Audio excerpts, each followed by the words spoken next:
أبو أحمد على هذه السقيا جزاه الله خير الجزاء وكثر الله من أمثاله ونرجو منه الاستمرار وجعلها الله له شرابا طهورا في الجنة لأننا في منطقة متضررة محتاجة.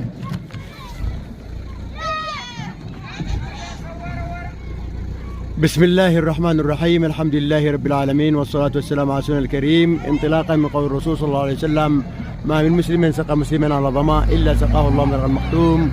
سقاني الله وإياكم من رغ المختوم في يومنا هذا الأحد الثاني من جماد الثاني للعام 1447 للهجرة، الموافق 23 من نوفمبر عام 2025 ميلادية، من إيصال هذه السقيا الطيبة المباركة إلى هذه المنطقة المتضررة والمحتاجة.